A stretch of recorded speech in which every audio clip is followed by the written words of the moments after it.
Welcome to Beyond the Pages. I'm your host, Arlene Reyes from Donnelly.media. In this podcast, we go beyond the headlines, diving deep into the stories that matter with our team of journalists. Stay with us as we uncover the details, insights, and untold perspectives behind the news. Donnelly.media presents Beyond the Pages. Captain Tree Service sponsors today's episode. When a disaster happens, call the captain. 856-796-3536. Hello, in today's episode, we are sitting with Joe Mason, who is a longtime writer for the Northeast Times. And we're going to be discussing a high school sports banquet that the Northeast Times has been doing now for 39 years. Going to discuss a little bit of background and talk with Joe about a little bit his role in what he does for this high school sports banquet. Hi, Joe. How are you? Hey, thanks for having me on. This is what a great setup we got here. This is really cool. I think I've listened to the first couple episodes. You really have something cool going here because it's a different medium to tell the same stories that we told in a different way. I love it. Thank you. Thank you. I appreciate that. It's always good, I think, to hear from the writers themselves and get a deeper perspective in what they write about. So, Joe, how long have you been working for the Northeast Times? I worked for the Northeast Times. It was out of college. I started as a stringer, and I would cover games like every Friday night or Saturday night for the Northeast Times sports editor at the time. Then he left in 2004, and I took the job. And I worked there from 2004 to 2007. It was the best job I ever had. I loved everything about it. I got another job. I got married. So I left Northeast Times. And then, but I still kept in touch with everyone there because work at Northeast Times. It's like a huge family. Mhm. Everyone's best friends. We all hung out for years. So I never lost touch. And anytime there was a big sports story, they would let me come back and write it because they knew I was a nerd who loved all that Right. stuff. And in 2015, the sports editor left. Tom Waring was the writer. He became the editor. He called me, and Melissa Yurkoff was here too. They were two of the best people I ever worked with. They brought me back, and now I've been doing it since 2015 till now. It's That's the best great. job in the world. That's great. And then tell us a little bit about your role with the Northeast Times High School Sports Banquet. That's the best day of the year. And I know the first person who has to get a shout out is Michelle Donnelly. She is the backbone behind the event. She plans it. She gets it's the best night in the year as far as I'm concerned. We have all the schools come out. We have every school from Northeast Philly is here represented in some way or another. We have all schools from outside Northeast Philly with kids who go to Northeast Philly. We honor them because they're not. Those kids kind of get hosed because they don't have a local newspaper because they live in Northeast Philly, but they go to school at Roman or LaSalle or outside the area. So we get to honor them. And it's just a night. It's kind of like the Oscars for high school sports. Right. Because you see all these people, I'm used to seeing them with eye black under their eye and they're, spit all over and like they're playing sports ball, muddy. And then they come out this night and all the guys are in tux, like suits and all the girls are dressed up real nice. The parents dress up real nice. It's like a big party and it honors good athletes. Every kid who gets an award is a good athlete. But the biggest thing we do, it's like, I said at the Hall of Fame, they have that like character clause. You have to be a good person to get an award at our banquet. And that's my favorite thing about our banquet. Every kid who comes there does great in school. They're good people. Because if you're a great athlete, we're not going to honor you. And the coaches wouldn't want it because we have the best coaches who demand perfection off the field more than on the field. We're a very fortunate area. I love this area.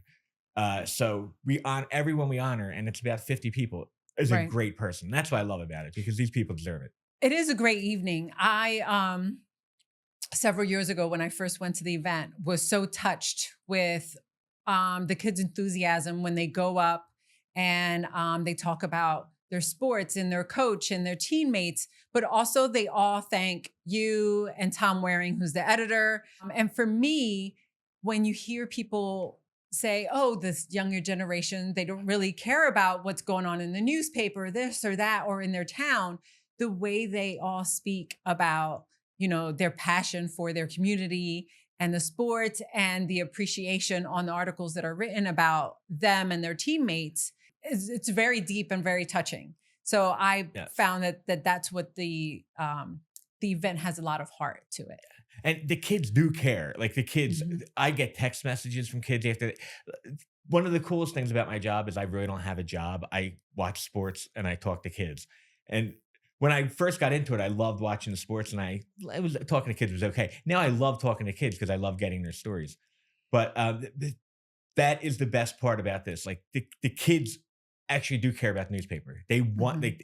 I'll get a text today. When is my story going to be up? I can't wait to read it. The kids, we have a young audience, which I think a lot of papers would kill for. Right. And we're very fortunate to have that audience because we have the best kids, and we cover them, and they like seeing good things written about them, and they do great things. So it's a perfect relationship. I think it's also a testament to you and the work that you do with writing in a way that will interest them and also the community, but also the connection that you make with the Yeah, athletes.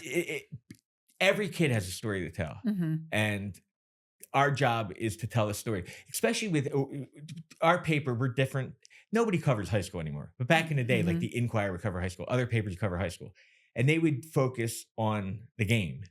But there was a guy at the Daily News, Ted Solari, who focused on the athlete, and he taught me to do that. Right. And I find every game story is the same, but if you write about the kid, every story is different. And Right. every one of these kids, some of them have the best stories. Like we had a kid who, I mean, Netflix was at our Yeah, banquet I remember I saw them there. because this kid has done such great things. Steve Tatowski, he's done such great things that Netflix is doing a documentary on him.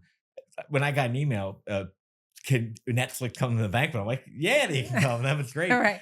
But like that's the kind of kids we have. Like we have grade A, just the best.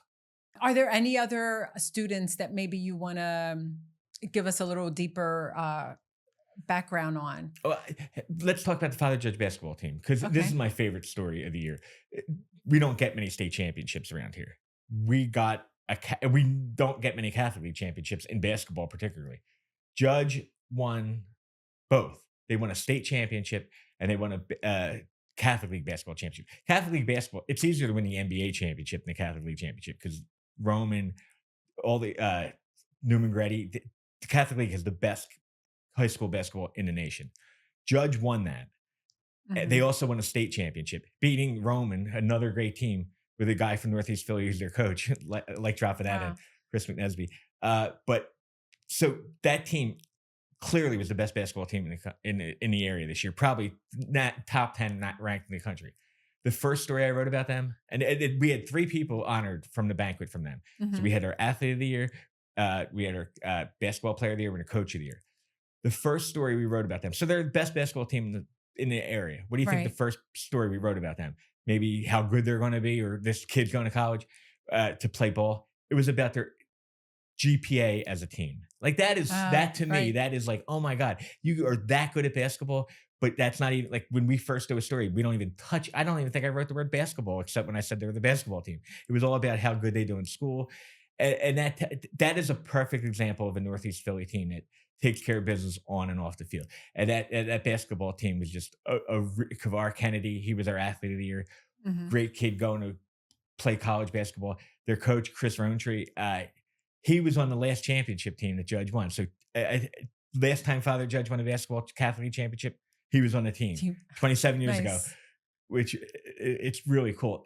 That it meant a lot to honor that team because they went through a lot this year, but more importantly, they succeeded off the field, which I Mhm. love seeing. Right. Right. Yeah, And that's we had a great. ton of stories like that. This whole thing. Our female scholar athlete of the year, Sadie Wood, she's a Archbishop Ryan grad. Her parents kind of started volleyball in Northeast Philly at a grade school, Oh. and then and then this team, because of her parents, grew to be one of the best teams in the Catholic League. No one in the city plays volleyball. It's a suburb sport, Right. but they competed because of her parents. And then I find out she's the valedictorian of the school. Like she's this great Oh. volleyball player. And I was going to give her I had no idea she was valedictorian. So I had an award out for her. And then I found out she was the smartest kid. So she got scholar athlete because that's a huge award. So like, that's the cool thing about that night. The kids could get like 10 different awards because they're so diverse and they do so many cool things. What is your process? You talked a little bit about how you choose some of the athletes, but what is your process? Because I'm sure it's difficult. It's very difficult. There's 3 days a year I hate. It's the day I announce the fall, winter, and spring awards because it's a tough gig. It's a tough job picking between these great kids. There's so many great kids. So what I usually do is I go to games and I'll watch Mhm. YouTube. I'll know who my 2, 3, 4 top guys or girls are for each Mhm. sport. Then I'll look at the all Catholic votings or all public votings. That's where the coaches vote and determine who's the best. Okay. If it's then if there's a kid on Roman and a kid on Ryan and a kid on Judge, we're just going to use them as an example because they're two Mhm. teams we cover.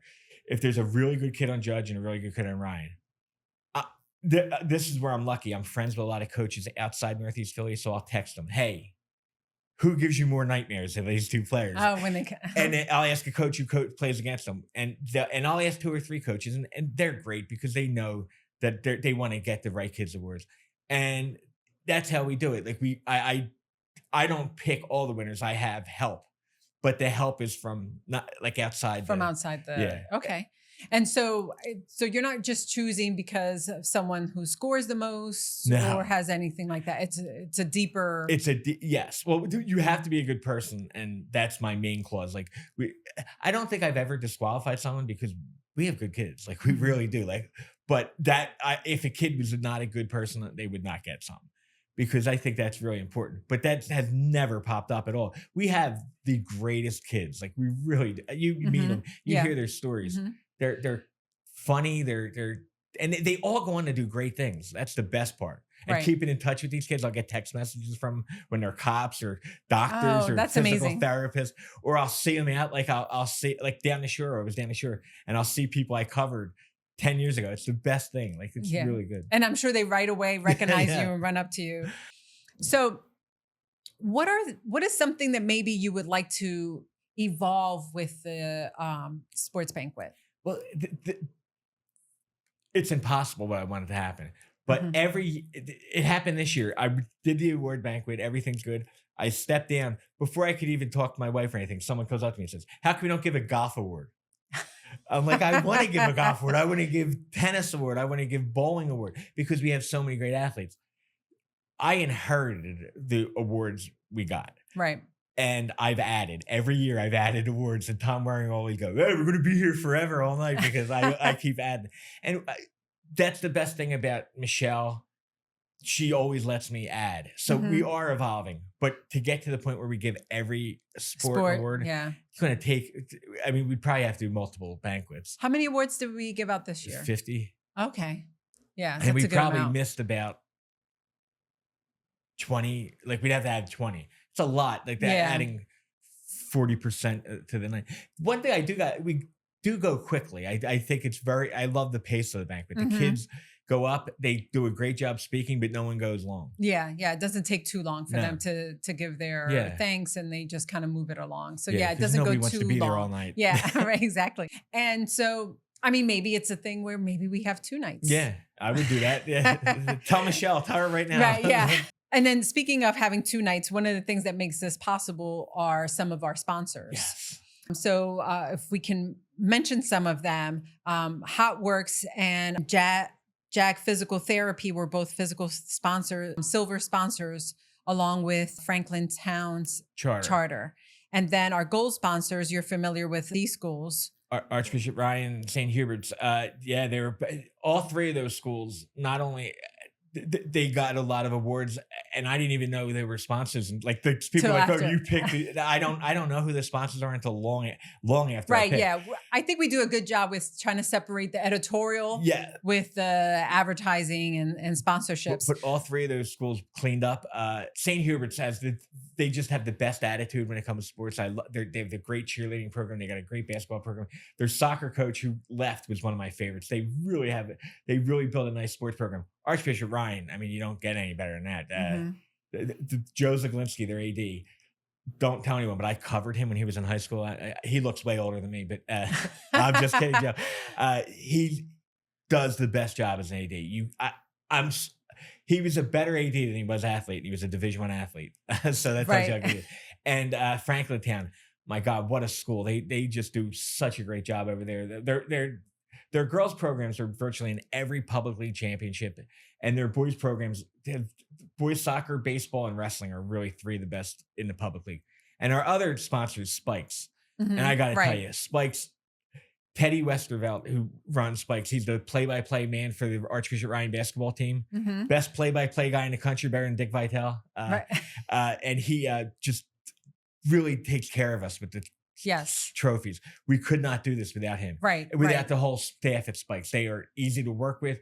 They're kind, and they know all the athletes. They're kind of like, if we're the newspaper of record, they're the trophy maker of record in Right. Northeast Philly, and I Right. love working with them. Yeah, the awards always look beautiful, and I think that all the athletes appreciate them. Yeah, if it's not for our sponsors, we wouldn't be able to do this. And it's such a great community event. It brings everyone so close together. Is there anything else that you want to mention that maybe you feel like helps bring everything together as well? This year, one of the coolest things about this year's banquet is I got to give my high school football coach an award. I never dreamed I'd be able to honor him, but he's helped so many people. Tom Bach, that was my favorite part of this year, even though I love the kids and all. And I think I have a perspective because I played for a coach like Coach Bach of what a good coach should be. And I used him as the measuring stick to give my coaching awards. That's how great of a guy he was. Right. And it meant so much to me to give Tom Bach an award because he was there for me since freshman year of high school. And he's still doing it. Now he's out in Pennington. He's not helping in Philly anymore, but he's still doing the same thing he's always done. He's a Doherty guy. That was my favorite part about this year. Nice. Nice. Thank you. Joe, tell me something that you're looking forward to for the 40th anniversary of the Northeast Times Sports Banquet. Isn't it exciting that we're at 40 Yeah, years? 40, Like that, next yeah, year, a it's big big. blowout. We got to get a keg out back. I don't know when, but there's two athletes I'm really looking forward to honoring. And I talked to them. They're both guys who are fighters, and they're both coming to the end of their career. They're both played sports in Northeast Philly. One is UFC fighter Eddie Alvarez. He's one of the toughest guys in the world. If you know him when he was in high school, or if you know him outside the ring or the cage, I guess, nicest guy in the world, greatest family guy, perfect guy. I cannot wait to honor him. There's another boxer, Joey Dwayko, who he's a heavyweight boxer. He's fought some of the toughest guys in the world. Abraham Lincoln grad. Eddie's a North Catholic grad. Joey's a Lincoln grad, and they're two guys who have really done a lot to show that they were not recruited heavily out of high school. They graduated being decent athletes, picked the craft that they could excel in, and I really want to honor them because they've done such a good job. They'd be great for the 40th, but I'm going to do it when they retire, and I don't know if they're ready to retire yet, so we'll wait on that. So you're thinking next year would be the year for that? Maybe down the line. I think they got some good years left, but they're two guys I'm looking forward to. 40th is going to be just one big party. We got a lot of. I'm expecting multiple championships. So if you're listening to me, teams, you better win because you got to show up for the 40th. Right. Yeah, definitely. That would be a great celebration. And thank you. I do got to thank you Mhm. and your team because I know we could not do this banquet without you and your team. I mean, there are like 10 MVPs of the banquet. Your team's MVP, Michelle's MVP, Tom Waring's. They're the three biggest in my opinion. And the people who come and help. And my wife too. My wife does a lot. Oh but I yeah, should she probably does. shout her out. She really But does. I know I couldn't do this without the great work at Northeast Times. I love the Northeast Times. My favorite newspaper. It's been my favorite newspaper since I was long before I even knew I would ever get in this business. I read it as a kid because it covered my teams. And I hope that we're doing as good a job now as we did when I was in high school. Because I think love that the you're kids. doing a great job. And it's a pleasure to be able to work and make this come into fruition every year. It wouldn't be possible without you guys. And I hope people know that it's a team effort and we have the best team in the world. Yeah. Yeah. We are a very small but close knit team. Yeah. And so I thank you, Joe, for spending this time with us. Anytime. Thank you for having me. It was great having you. It's one of my favorite events that we do is the high school sports banquet. And keep this podcast is my favorite thing, man. I love that we're getting into new avenues of getting our information out there, and I think people are going to love it. I think you're the perfect host for this. You really made this very easy. I wasn't nervous at all. Perfect. Thank you so much, Joe. And I look forward to reading more of your articles and maybe having you back on maybe for fall sports, and we'll talk a little bit about that. Thank you. That's a wrap for this episode of Beyond the Pages. Thank you for joining us. If you enjoyed today's conversation, be sure to subscribe and leave a review. Until next time, keep reading between the lines.